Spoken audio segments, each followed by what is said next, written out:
So, our question of was the matrix right was, yeah, the matrix was very, very on, except that it understood that it was ones and zeros, but really it's the 22 letters of the Hebrew alphabet. And we explained in more detail that those 22 letters are in a wheel. Anybody remember what the wheel was called? Ralah. The Ralah. It's amazing that you remember that. That's like real Kabbalah.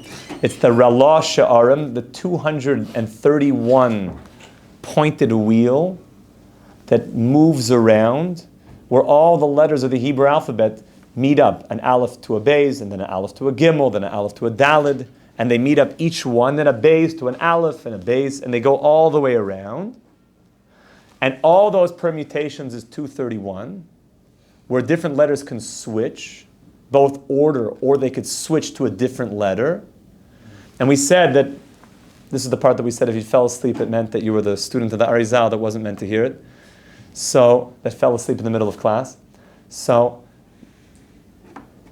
when God said the first 10 utterances, He included all the energy of the letters, and then any other thing that He would want to exist just comes of taking those 22 Hebrew letters and then moving them around. We said either something called chilufim, which is changing the order like an anagram, or temurais, which means to exchange it for a different letter. How do you exchange it? Pashut, you put it on the Ralah Sha'arim, you just put it on the wheel. Yeah, then? Is there anything in Gematria that's special about number 231? So there is, everything in Gematria is real. So I'll let you think about, spend a day on Ralah and see what you come up with. And then there's Gematria. Gematria is to take the letter, turn it into a number, and then turn it back into a letter. And we said all of that downgrades the energy that you can get things like Stender and Hoshuvuti and what have you. All sorts of different permutations. Which, if I were to say it differently, what is reality? Existence or language? Language. Or both. Language. Existence. The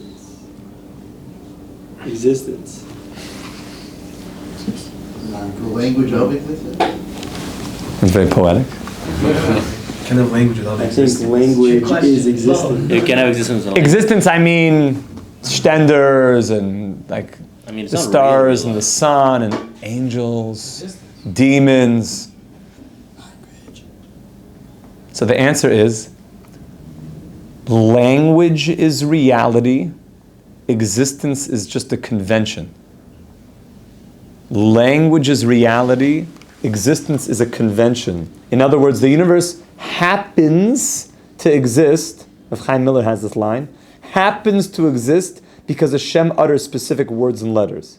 Happens, meaning this world is only happens to be here because God is speaking it into existence. The letters are existence. They are the truth. They are the reality. The world is just happens to be because there are words. But the real reality is the words. That's why a mega part of Kabbalah is people start learning the real words. Now, anybody heard like what's something? This is a cute thing. You know, magicians. Abracadabra. So everybody knows. Those are Hebrew words. Abara. We're the Gogekian scholars here. Abara. I will create. Bara. Kidabra. According to my speech. I will create abra kadabra. I will create according to my daber, according to my speech. So God is creating all things. That's why the idea of speech and the power of speech. And didn't the kids in the playground tell you guys like sticks and stones could break my words, but words could never hurt me? That's a lie. That's a lie. That's a lie. It'd actually be better to be punched out than have somebody calling you names. I hope that we don't incite any violence here. I'm just saying that getting called a name is really bad because that's creating a reality. Those names create reality. Words create reality. Words are mega powerful. You're shifting reality. That's why one of the severest parts of the Torah, severest, Lashon Hara. What other nation in the world? What other religion? And the Torah, the Jews, we're not a religion. We're a nation of people. We're a family of people. Has such strict law against speaking negative things about another person even when they're true. Severe. But it's true. It's true. Don't say it. Don't say it. Any negative connotation. We have severe laws against hating on another person, speaking badly about another person. Because we know the power of speech. We're all about positivity, positive speech, giving good speech. So, taken further is that speech will shift the world, will shift the reality of creation. And then we mentioned yesterday the analogy of the rock, that imagine taking a rock, you throw it up in the air. What's keeping the rock from falling down? Energy. The kinetic energy that's been acquired through the throwing of the rock. In so much as the rock has kinetic energy, it will be going up into the air, but as soon as the kinetic energy runs out, gravity will naturally fall back down to the floor. So to creation. Creation will naturally revert back to nothingness unless God is constantly willing it, and we know it means speaking it into creation. Okay? That's all an introduction for today. Now we have to get to the heretics, which I promised you we would. So says the Balatanya, now we can answer the heretics that claim that even if they believe that yes, God exists, even if they believe such a thing, but you know what? He's not involved in my life. Okay, I'll give you it that there's such a thing, yeah, God exists, but don't tell me he's involved. Come on, like he probably has better things to do than hang out with me. What do you guys say to that? That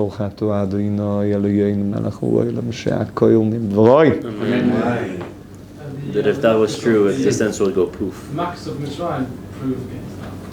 Okay, we're going to get to that. Come on, God is like, I understand God is infinite, but yeah, he's not involved in my life. Then why am I here? He made the world, and now he's like vacationing in Bermudas or something. He's like going on. He went on to bigger and better creations. He wound up the watch, and he left. Exit stage left, God. And now the world kind of goes on its own. It's been wound up. He put nature into existence. Because he's infinite, he doesn't need that. Because if he isn't constantly putting it into, because like the natural state is like to disappear back into Hashem. So if he wasn't constantly actively at this very moment putting it into existence, it would disappear. Okay, so very good. You're basing the answer on everything we just said, and that is going to be the answer. So one concept is really hard for me to understand is how is Hashem with everyone consistently, every second of the day, with billions of people in this world? So, I would say the question is coming. And putting focus. I would say the question is coming from having a frame of reference, of finite frames of reference. Meaning, I can understand how the greatest person in the world, he can have his family in mind, his wife in mind, maybe his employees, but not all of them. Especially if it's a big corporation. He's only so much energy that he can invest in feeling for other people. And I even know people that were able to think about a lot of people. And everybody always had those teachers, the one that would like call them once a year and like, oh, you still think about me? He's like, yeah, I just wanted to say hi. And it feels good. So, but even those people are only so much they could do. So, okay, I'll give it to God. He's like better than all those. He's more capable than the most capable people that I know. The problem with that frame of reference is that there's an inherent flaw, which is it's comparing God to being finite. In finite frames of reference, yeah, to say that, you know what, God is just smarter or more capable. You know, Rabbi Rossman, he keeps in touch with the whole, like basically the whole world. So God is like better than that. So it's challenging because like, you know, that's got to be really hard. But God, number one, is not finite. God is infinite. So there's no limitation to him. But I want to deepen it, which is really what we spoke about the last 2 days, which is that all of existence is only here because God is willing it into existence every single second. Which means that you wouldn't be here unless God was interested in you. And not only interested, constantly, by definition, because we're finite. Where does the finite exist inside the infinite? There's no space for it. What must it be is that we exist in the infinite, and the infinite is willing us into existence every single second. And like the rock, if he unwilled us for any second, the rock would just revert back to not being here. Therefore, the proof of him being interested in us is the I think, therefore I am. I am here. That much I could know. I'm here. I exist. And if I exist, it must be that God is interested. Because if I didn't exist, he was not interested, I would not be here. It has to be, logically.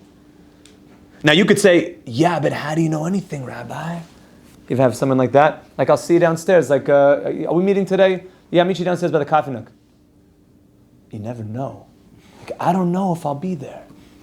You never know. Like, how do you know? I said, you know, bli neder, I'll be there by the coffee nook in 5 minutes. I don't know if I could commit to that. Like, what else do you have going on? I don't know. I don't know. You never know. You just never know. Maybe we're just a brain in a jar. You never know. The only problem is that the evidence points against that. But you never know. Well, I tell you, yeah, but nobody lives their life that way. And the evidence points against that being the reality. And logic points against that being the reality. We're going to, we're crossing the Jersey Bridge. You come with us? Has a bridge ever collapsed once in the history of bridges? Yes. Yeah? I don't know. I don't know. You coming out with us today? Has a person ever, God forbid, something bad happened to them when they walked out of their front door? Like a king cobra? Was there ever one time a king cobra got out of a zoo? Ever one time? Sure. You never know. I'm sorry, I can't meet up today. You never know. You just don't know. So I tell you, but nobody lives their life that way. We live our life based on the evidence. And the evidence points that it's okay to walk out your front door and to cross the bridge. You never know. And you'll be downstairs in 5 minutes. And that's okay. You can say that.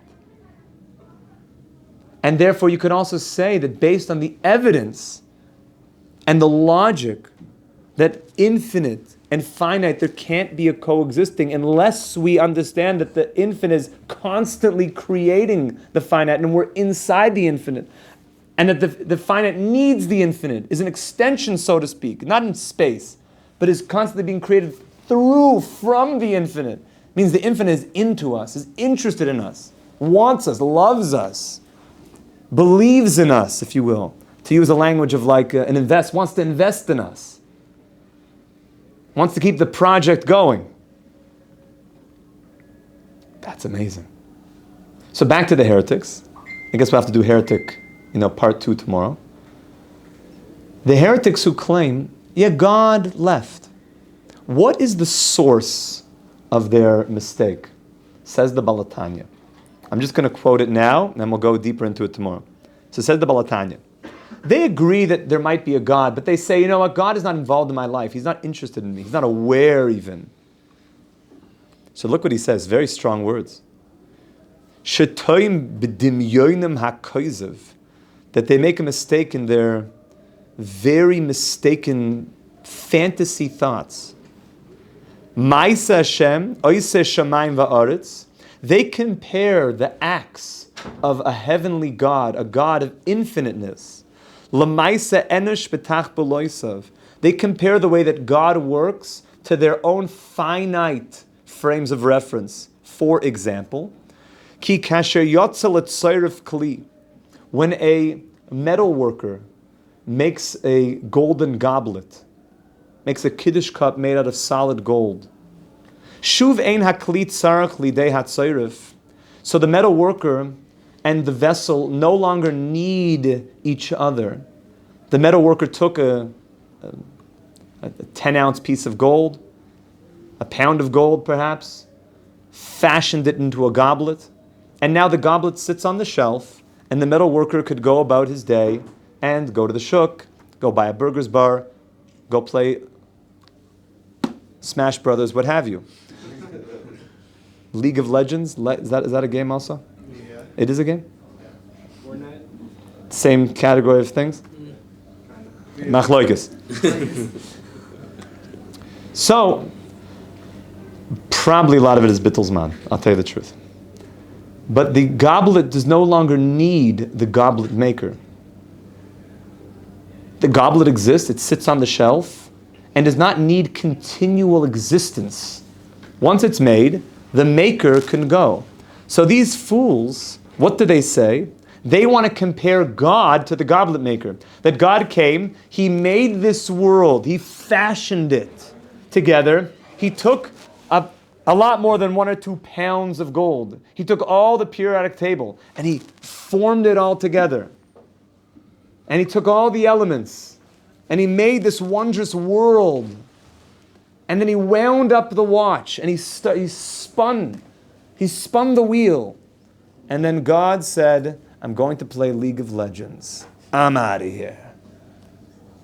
Says the Balatanya, you fools, you foolish heretics. You're comparing God, who's infinite, to man who's finite. Is the goblet maker and the goblet two finite beings? Yes, the goblet is a piece of finiteness.